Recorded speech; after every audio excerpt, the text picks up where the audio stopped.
Hello and welcome to In Business Talks 2. We're thrilled to welcome you to our bonus episode, The Friday Fix.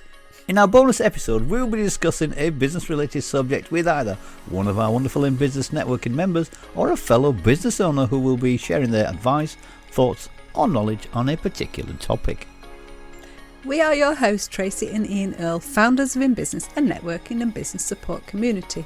We host online and face-to-face events and we'd love to meet you. So why not come along? The link to book is in the show notes. Our guest this week is Chelsea Talbot of the Positive Influence Agency. They work closely with Yorkshire businesses to help them get the most out of their influencer marketing campaigns, from gifted opportunities to paid campaigns.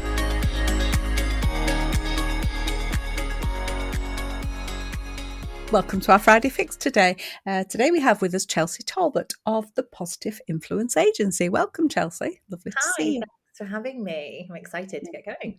Welcome, Chelsea. Yeah, it's good to have you with us today. Yeah. Before we get started, though, can you tell us a little bit about what you do, please?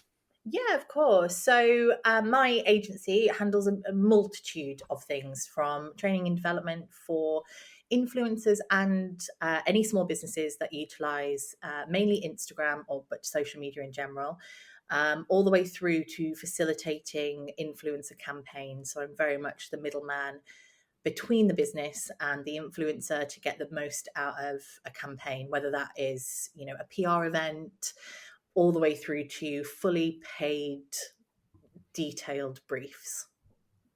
Right. Okay. Sounds good. Okay. So today we're going to be touching on influencer marketing, specifically micro and nano influencers. Now, that's something that I really haven't got a clue about. So I'm hoping that today I will learn an awful lot from your insights. Yeah, so, what is it exactly? Tell us what it is. Influencer we're marketing? Curious. Tell us what it is. So in a nutshell, I say influencer marketing is like word of mouth redefined. It's formulating these, I'd say normal people to an extent, whatever normal is, who have a platform, who have a voice, and they are just, Joe Blogs who go about their day to day, but they have this standing, they have this influence. They've built an audience who are engaged, who want to know what they're up to, who want to know what they're doing, and in turn will buy from them. So it's an extension of advertising, really, but in a nutshell, because honestly, it is absolutely a minefield, and there's so many caveats beyond that, and there's so many different things that go to it. But basically, for me, when I say to people who are interested in working with me through influencer marketing, I basically say it's word of mouth redefined. Mm-hmm. Right. Yeah, because you think of these big influencers, don't you, like the Kardashians and all these sorts of people who are just like these celebrities, and you can't. Gary Vaynerchuk or something, isn't it? What's his name? Vaynerchuk or something like that. Yeah. But you don't relate that to small business owners, do you? You don't relate that to normal people. So how does a normal person become then an influencer? Do you have any top tips to become an influencer? Do you know what? It's really funny. So I obviously I work with a lot of local influencers, particularly Yorkshire, Harrogate area. And it is funny. It makes me laugh because when you say, how do they become it? The amount of the influencers that I work with who are amazing, who've got a great audience, who, own what they do in a sense. But if you ask them, they just say, oh, it was accidental. I didn't mean to. I didn't mean to become an influencer. I just posted what I loved and talked about brands that I loved and shared knowledge. And then all of a sudden, I've got responsibilities and I'm an influencer. And that's the kind of people that I love working with, and that I love getting brands and businesses, local or otherwise, to work with, because it's more real. We talk about, especially Instagram. So predominantly what I do is the core of it is through Instagram. We talk about, there's that classic thing, Insta versus reality, isn't there? And it's that joke that what we put on there isn't true and it isn't real. And I do think, to a point, I'm not saying, all these, I'm not pointing fingers saying that big influencers or this influencer, that influencer is perpetuating, a false narrative, but there is that to it, isn't there? But I find that a lot of your micro and your nano influencers, which are accounts that generally are lower than 10k of followers, they are showing reality. And do you know what? Their audience is more engaged because they're more here for it. So then when we talk about the lucrativeness of return on investments from business, it's actually higher because they've got more of an engaged audience because they're totally here for it. And then when they do promote a business, whether it's paid, whether it's gifted, whether there's a business, agreement there, they're buying from it more because they trust what they're saying. It's not just a large influence. Again, I'm not saying this is only how large influencers work. Not just a large influencer who's been given X amount of money to do a tweet and they don't have any knowledge of the brand or they don't know if it's really good. In particular, actually, if you haven't ever seen it, there's a Netflix documentary that isn't about influencer marketing, but it's the beginning of, well, I believe it's the beginning of regulating influencer marketing. If you've ever seen it, it's called Fire Festival. It's about that festival a couple of years ago that was basically this amazing luxury festival where people could hire beachfront properties for it, and they had big acts, etc., etc. Anyway, the tagline is the festival that never was, because they didn't. To be honest, in terms of my background's events management, in terms of how not to organise an event, it's incredible tick list in that sense. But basically, a lot of the downfall was that they paid influencers a big sum of money to post a square and to take over Instagram with this. I believe it was an orange square with nothing else, and it was just like hashtag Fire Festival. It was models, it was big influence, it was Kardashians at one point, just to get the word running. And then everyone bought in. They were paying thousands and thousands for these tickets.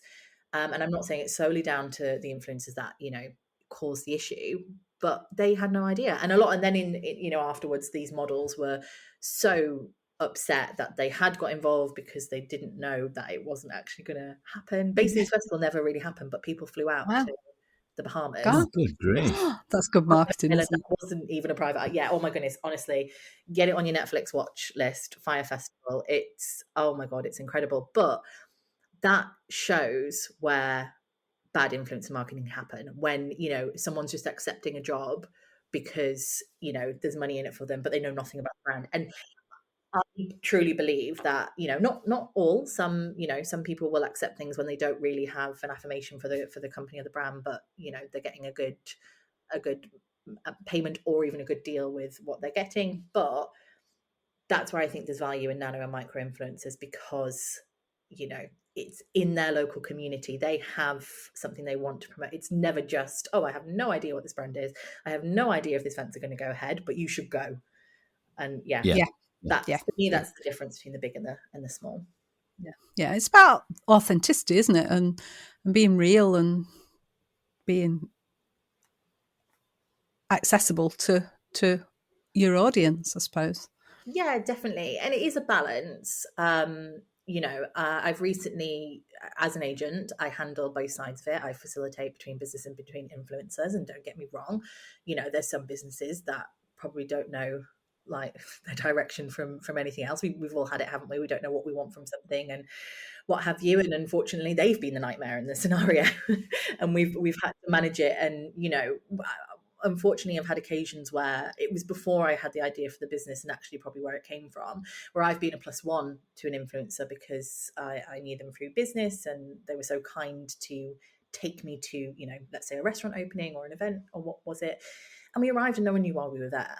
Service was terrible, the food was terrible, all this, that, and the other. Yet we were given that free meal. I mean, not me personally, because I was the +1. I could get away with just flying under the radar at that point. Maybe not so much now. But then the expectation was that we're promoting that. Yeah. And actually, we don't want it. But at the same time, you don't want to badmouth this company, because that, it takes, what's the phrase? It takes years to build a reputation and minutes to to destroy it. Yeah. Exactly. So, it does go both sides in sense of it being a bit, like I say, minefield, absolute minefield. And that's why I realized that something like my business was needed. I'm quite level-headed generally and try to see life from both sides of the fence to find a common ground. But yeah, that is what will happen when we're doing these facilitations, because if we've all had an experience in a restaurant, haven't we, for example, where one night you're blown away, absolutely blown away, all the pieces fall into line, etc., and and sometimes it goes wrong. Sometimes, the food takes a bit longer, etc. But think of that in a situation where someone's been invited in purely to promote. And that's where it could go wrong. Yeah.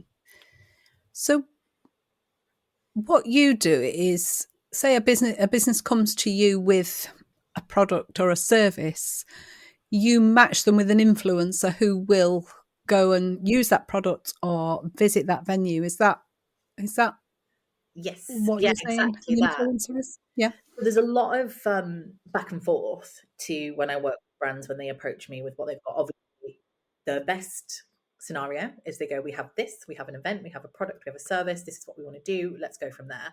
A lot of the times they come to us going, we know influencer marketing is good and we know we should be doing it, but we know nothing and we don't know what we want to promote, and we're just, and that's when it might be a bit of a more elongated back and forth. But let's say, yes, a business comes to us. Again, I've mentioned restaurants, so let's just keep it to restaurants. You know, got a new restaurant opening, or they have a new menu. They have a focal point.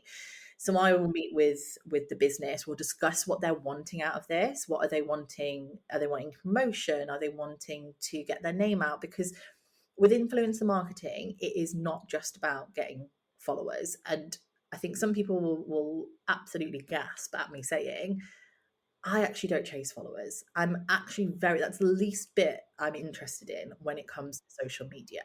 And I am like, pause for audible, like gasp, I think. But because if you're building something worthwhile, the influencer and the followers, will come. If you haven't got something to show and you've got a platform where you're not posting regularly, your content isn't great from a business point of view, well, in a follower point of view as well, actually, and a influencer point of view, then there's no point in having tens of thousands of followers because you've got nothing to show. They're not going to stick around, they're not going to engage, and if they're not engaging, your profile's not going to get seen, because the gap between your tens of thousands of followers and the 3 likes you're getting per post is going to be telling the good old algorithm that actually, not to be totally blunt, but you're not interesting. So the algorithm is not going to show it to other users, and then it's going to hurt you. So I never ever push to do, full follower build, but sometimes I'll get businesses who say, right, we're opening a new restaurant, we just need to build our following, or we've got a good following, but we need to get the word out of the new menu. So we pinpoint exactly what it is that they're wanting, discuss how we get there, what kind of campaign. Are we going to do invites? Are we going to do visits? Are we going to do showcasing? All of that. And then I will go and I call it casting. So I cast the influencers just as an acting agent would cast an actor in the role. That's how I see it. My background originally is acting, which is, I think, why I've seen that I want it to kind of run this way, because at the end of the day, it's kind of no different. And what we're finding is, in terms of advertising, businesses are leaning more towards influencers sometimes than models and actors. Obviously, there is absolutely still enough of a piece of the pie for everyone, but because they know that also they've got that following. So tick a box, fill a model, and have a person there enjoying the event, the service, but also that person is going to tell people, again, word of mouth redefined. To be an influencer, is there like a minimum number? Can you be an influencer with 1,000 followers or 5? Is there a minimum, do you think, where it becomes, well, you're not really an influencer, you just Joe blogs on whatever?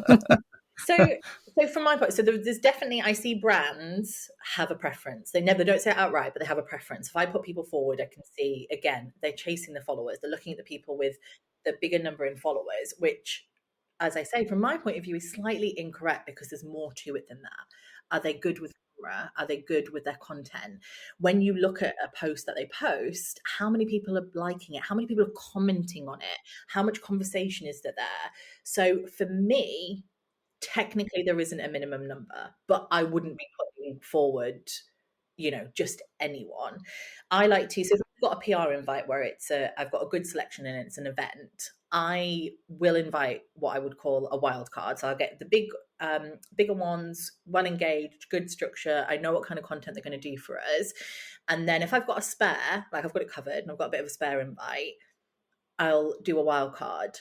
And it based on, so for example, I did that about a year ago with an up and coming content creator who is now bigger, who is now really worked on her well engaged audience. I kind of knew that she was going that way, but also in terms of the content that she produces, it is of a top quality. But at the time, she had 700 followers. And I purely brought her in because I knew that what she would create for that business would be content that would be well engaged with. And it was. In terms of how many followers she would gain for the business was absolutely up in the air. However, that's still 700. If we think about, if 700 people showed up to your business in one day, Yeah. we'd be happy. could you imagine? You know, like again, they might get 30 likes or 30 comments. If 30 people engaged with your business, especially small business, in that day, and sort like you would be, if those 30 people rocked up to your office while you were working, you'd probably be just in awe of the fact that 30 people are like engaged. Yeah. And that's what I mean. I'm not saying, you know, if anyone listening to this was interested in working in influence marketing, like, well, I'm not going to work for you for 30 people. That I'm not just saying it's, you know, we'll get you more than that. But it's all relative, isn't it? Because also, so I did a guest speaker online a couple of weeks ago, and one of the questions that I got from one of the small businesses who was a single product business in a local area, just her, an amazing idea and a lot of gusto was basically the overall. And she said to me, and her question in the Q&A part was, I've been messaging Stacey Solomon every day for X amount of time. How do I get her to open my messages? And I pulled it back to nano and micro influencers. And I said, look, how much time, like time is money in business. We know this. And energy as well. Spend your energy like you would be spending money, really, on your business. So how much time and energy have you spent trying to get someone's idea where, yes, absolutely, if you posted your product once, God knows what you would get from it. The you know, sky's the limit. However, who's her audience? Where are they? Are they going to purchase from you? How easy is it for them to purchase your thing, your product? Is it online? Have you got, you know, your e-commerce set up, etc., etc., so that if that happened, it would become lucrative? Or connect with a nano influencer who is in your town or village or city or, you know, area, who is going to really advocate for you, who's going to pioneer you and get you seen within the radius of possibly more your audience. And that's it. For the sake of someone might open a DM. So yeah, it's all relative, and that's why I focus purely on Yorkshire nano. I've had businesses where we've worked on something more local, and absolutely my skill set transfers into, you know, it's it's people handling, really, isn't it? You know, sorting out back and forth contracts, briefs, expectations, invoicing, etc. It translates from the Yorkshire area to national, absolutely. But I don't go reach beyond there because I am so passionate about the area. I'm so passionate about what, you know, Yorkshire, Harrogate, etc. has to offer, and also the people who are pioneering for it. Yes. So that is where the focus for me lies. Yeah. Well, they're all genuine, authentic people, aren't they, in Yorkshire?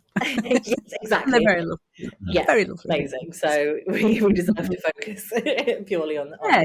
Why would you want to go anywhere So else? I'm curious now. How do you go out and find it? I don't want to give any trade secrets away here, of course, but how do you actually, what's the process for going out and finding an influencer? Do you think, well, they're trying to sell, well, I'll use restaurants again.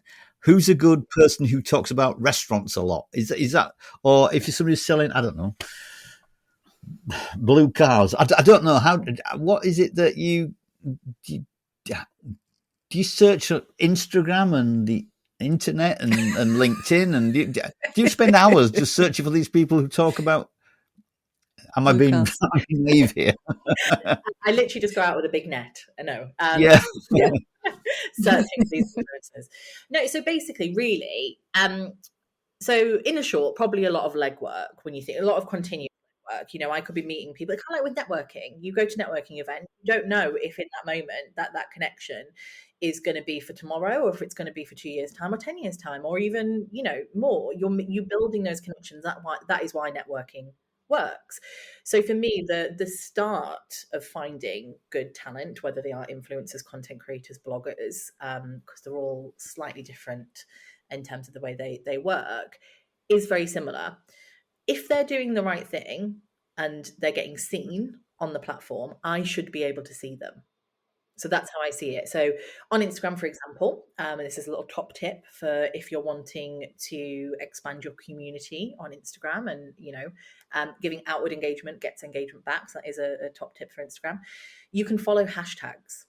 You don't just follow people on Instagram. You can follow hashtags too, and using hashtags gets you seen by others who may use that, because at the end of the day, really short, the algorithm is there to keep us on the app. That's all these social media want. If you ever put your phone down and you've got a notification about something that actually isn't time specific, it's someone posted something a couple of days ago, it's all very calculated.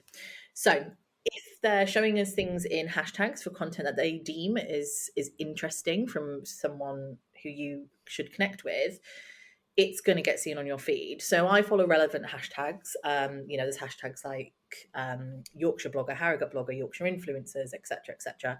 Hashtag Harrogate's always a really good one because you can see, what's going on. I tend to, a friend joked the fact that I just seem to know an awful lot about what's going on in Harrogate events or otherwise. And it is all down to the social media stuff that I follow. Mm-hmm. People are posting and it's popping up. So that's kind of stage one in me finding good talent. Now, that wouldn't be in a specific, I have a brief, I need to fill it. If I get a brief in and I need to find foodies, etc., I'll look at who's already there, who's already on my feed. With my business Instagram, I have a lot of influencers who follow me and I follow them back. So we're building this community. So if I do a call to action, I know I'll get a lot of people go, yeah, me, I'll do it. I'm interested. But if I'm looking to source outside of that, I will start looking at these hashtags. I'll look at who's using Yorkshire foodie hashtag, who's using restaurants in Harrogate hashtag, whatever hashtags are looking good, I'll look to see who's using that and I'll go from there. And equally, a lot of profile hopping. For restaurants in particular, if we've got a new opening restaurant, I might even go on a competitor's profile, their location, and see who's checked into their location on Instagram and see if there's anyone from there who might have done it. Have they been to a PR thing? Have they? So basically, a lot of research does go into it. Yeah. That's not even going down the next minefield, which is very much something that I think people miss. And I'm about to open a can of worms, but then we need to then look at the profile in particular. Let's say I found the perfect influencer. They're a foodie. They're in Yorkshire. They've got good content. They do great stuff. Oh, they've got a good amount of followers. They look like they've got good engagement. Is it real? Have they bought their followers? Have they bought their likes? Is the engagement looking about right? Is their audience going to be where we need it? For example, I'm working with... Sorry, how can you tell that? So, in short, by looking, I can tell. I know. Thank you. There are also there is a lot of online free online tools. So if for anyone listening to this is a small business who wants to do it on their own, they don't have a budget for someone like me to vet all that for them, there's a few online tools where basically if you just search Instagram follower check or something like that, you can input the profile and it will tell you of those followers, how many are active or inactive. Now, inactive followers can be bots, so they've been purchased, especially if they're running at high quantities. But they can also be exactly that, inactive. So, for example, I've got 2 Instagram accounts that are directly mine, my business one, and then my, I air quotes, influencer one, because if you ask me, I fell into influencing. I purposely created the business and now I'm an influencer. And actually, I've had that since Instagram was a thing. So I've had that account 13 years. It was my personal one that just, I fell into it and then I've, owned my presence a bit more with it. So I realized I went through my followers and I cleansed them. You can go on and get people to unfollow you. You can have it so that they don't follow you anymore, and you basically, for want of a better phrase, bin them off. I had accounts in there that I realized were friends' accounts who I would never make them unfollow me, and I would never unfollow them because they're friends from school. But actually they had more than one account because somewhere down the line they'd been locked out that first account. So that is an inactive follower. They're not on, they're not logged in, they're never going to like anything, they're never going to do that. And the more people that are not liking and engaging in your posts, the more, like I said before, it's basically telling Instagram, well, people aren't really liking this, so this profile isn't interesting. So inactive can be purchased, but it can be that they're just sat there and they're just not doing anything, they're locked out, etc. So I do say to any influencers I have, cleanse your following and your followers and your following, because I mean, it's hard to do. I had an influencer who, there's now a feature where it will tell you possible spam accounts, because some spam accounts can just follow you. They just follow. Even if you haven't done anything to warrant that, you will just get spam accounts following you. And Instagram now has, if you go into your followers, it will tell you how many potential spam accounts there are, and then you can just have all cleansed off. Oh, right. right. I didn't know that. Right. Which is a good one. Now, it will hurt. It will hurt you. I'm telling you right. It'll probably cut ours in half because we haven't got that many to start with, if not more. Does similar apply? You mentioned a lot. Obviously, Instagram's your specialty. What about things like LinkedIn? Are there similar process for LinkedIn as well? Do LinkedIn have influencers? There's content creators on LinkedIn. Obviously, we know LinkedIn's more of a business specific area. Yeah. I kind of briefly touched upon it in email when I was giving my links for the podcast and the notes, and I said, "Do you know what? Leave my LinkedIn notes off." Because so I have a business LinkedIn, I have my LinkedIn, stuff like that. I have a really bad opinion of LinkedIn, to be honest, and it's probably a little bit controversial. Yes, controversial indeed. I wish LinkedIn, and I mean, I don't know if this ever reaches, I don't know who owns LinkedIn or the CEO of LinkedIn, but listen up. I wish LinkedIn had just left it where it was 8 years ago, when it was about connecting. It was about, sharing what you were doing. And I know people are still doing, I've been on and off it the last few years to have a little look and think, no, I'm just going to go and do what I used to do. I used to get a lot of, reactions, such like that from it. I was genuinely interested in what my connections were doing. They were genuinely interested in me. Then slowly, I just started getting sold at constantly. Every DM was getting sold at.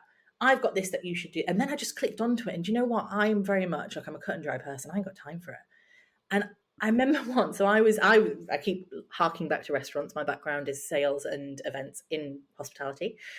I once worked in a restaurant where a sales manager who, something to do with a bus company, right? And this is completely factually correct. He dropped into my DMs and said, we do excursions, bus groups, etc. And I think there's a connection here for us.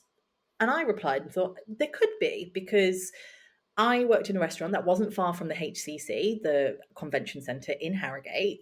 We did do a lot of convention trade. We very much were looking to get bigger groups for set menus, etc. So I went, yeah, absolutely. He then replied, amazing. So do any of your groups that dine in your restaurant want to book a bus? No. And also, no. How? What? That's not that. You just sold me why. You just told me that we have a connection. No, you want me to purchase from you. And that's just one example of a few things. And I just got to a point where I was like, I just don't have time for it. And then obviously there's all that LinkedIn direct, you get premium again, etc. So every time I'm like, oh, I've got a message. Oh, it's nothing. Great. Well, that's a waste of time loading it up. And then also the whole, someone has commented on something that you might be interested in, and blah, blah. And just you get so many notifications. There's a lot of dross. Yeah, there is probably a way of getting rid of all that, isn't there? But it's really hard to do, I think. Yes, so you get like 10 notifications. You think, oh, good, that's 10 people looking at my post or commenting or trying to connect. But it's not or really, is it? It's all but sorts it's like, of things. So and so connected with so and so, or so and so liked so and so's post, and like, I don't really want to know that. Yeah, exactly. No, I mean. Yeah, we do use LinkedIn a lot. We do. I mean, we digress here, but we do use LinkedIn a lot, and we quite like it. But that is actually, that is one of the downside. Yeah, that is definitely. Plus, they're trying to downsides. monetize everything now. I think they're going down the route of trying to monetize things that used to be free. Now they're trying to change it, I think, to make it so that it's a business, isn't it? So they are going to try and make money. But I just think it's a bit, like you say, it's a bit of a shame, really. Absolutely. Anyway, Sorry, we digress. We digress. Yes. Where were we? I forgot where we were up to. Where were we up to? But the thing is, so what I will say from a broad sense, because also I talk Instagram a lot, but there's also other platforms where there are influencers. So you are correct. There is an ownership for that. And I do say to people, Be on whichever of the platforms you want to be it X now, LinkedIn, Instagram, Facebook, Pinterest, Threads, the list goes on the social platforms that you do have. Be on whatever you want to be on that, that speaks to your soul, but do a few and do them well. That's all you need to really worry about. And also know how to play each one. Each one's kind of like a game. There's little things that we do to get where we need to be. And like you say, if you get to a point, like with me with LinkedIn, not saying that it's, it is completely the devil. It just doesn't work for me. It doesn't work for me. Because also what I found as well, not necessarily, in my past with networking, but I have to be really kind of strict with myself, where if I connect to someone at work, networking in a business sense, and I tell them what I do and it's socials and stuff like that, and they go, oh, I probably should know about that for my business, but I don't. Oh, maybe we should connect. Maybe there's something you could help me. And then if I try to connect to them on platforms and they go, oh, no, I'm not on there. Use LinkedIn only. I'm like, do you know what? I'm probably never going to get anywhere with you because you're not even present. I mean, absolutely, I can build a social media from the ground up. That is a service that I offer. But if your mindset isn't necessarily there, then you're probably not my audience. So, each one will work for everyone, and you've just got to, again, talk about minefield, kind of dance through that minefield. And it's the same with Twitter, with, like I say, with Threads, with Facebook, and also Pinterest. You've got to use them all differently to get out different. So just to sort of finish with, I suppose, if anyone does want to get in touch with you, Chelsea, what's the best way if they're looking for your help? Not LinkedIn. What is the best way? Obviously, not LinkedIn. So if you're on Instagram, contact Chelsea. No, what is the best way to contact you, Chelsea, if anyone wants to find out more about what you do and how you might be able to help? Genuinely, so obviously I've got email, so I've got a website, which will be in the show notes. So you can drop me an email. I'm always on email. But to be honest, connect with me on Instagram, on a platform, drop me a message. It's a little bit more instant. And also as well, I do say to businesses, so Instagram is your CV. People can get a feel. They should be able to go straight to your profile and know exactly what you're about. So for me, that's why I would always say to people, connect with that, because if you connect with me on, so it's PIA Yorkshire on Instagram, stands for Positive Influence Agency Yorkshire. If you look at that and you're drawn in and you're like, yes, this is someone that I want to work with, absolutely, let's connect. If you look at it and go, oh, it's not really a bit of me, that's fine as well. And that's what I love about social media platforms. Each one has something different to offer. Facebook has this more very, very real community led. It's got a different, I'd say it kind of leans to a different audience with what you're getting. You can be a bit more wordy with your posts. Instagram is completely visual. We've not even touched upon TikTok, and that's another beast in itself, which is even more visual than Instagram, with it being focused on video, but that's for me. So yeah, so definitely connect with me on socials. If that scares you too much, then good luck to you, but we're probably not for each other. And that's okay. Not everybody's for everybody, either. Let's face it now. You can be all things to all people. You are what you are to the people who get it, who understand. Who you influence. If I can't influence you, I'm not interested now. You influence me a lot, don't you? A lot of things. I influence you an awful lot, yes. I love that. Right. On that note, thank you very much, Chelsea, for joining us today. I think I have a little bit more insight now into influencer marketing. Yeah, thank you, Chelsea. It was really interesting, that. Yeah, yes, I could have gone on for hours there, actually, but there you go. We probably could. Yeah. Thank you for joining us. Thank you for having me. Thanks. Take care. Bye-bye. Bye-bye. We're almost at the end of this week's show, and just as a reminder before we go, don't forget to book your place at one of our online networking events where you can meet some great business owners and build those all-important business relationships. If you're in the Leeds, Harrogate, York or Wakefield areas, then why not come along to one of our face-to-face events to meet us. And remember, the best business comes from the best relationship. The link is in the show notes. Do you wish you could network with more confidence? We understand the challenges you face, whether you're new to networking or simply looking to improve your skills. Our networking know-how course will take you through the process and provide you with the practical tips and techniques to help you make more meaningful connections. We'd also like to mention our books, which are available on Amazon. How to Improve Your Business Networking Skills, 52 Tips to Help You with Your Networking. Our Notably Networking, a one-to-one networking notebook, is a place to keep all your notes from those follow-up one-to-ones. And last but not least, our 90 Days to Your Success Journal, where you can plan, set and plot those actions that you will take to achieve your goals. Thank you so much for joining us this week on In Business Talks 2 Friday Fix. We hope you've enjoyed it, and if you have, all that we ask is that you simply tell a friend about the show. And please follow or subscribe so you never miss an episode. We'd really appreciate it. So until next time, this is Ian and Tracy, and together we are In Business. Goodbye. Goodbye.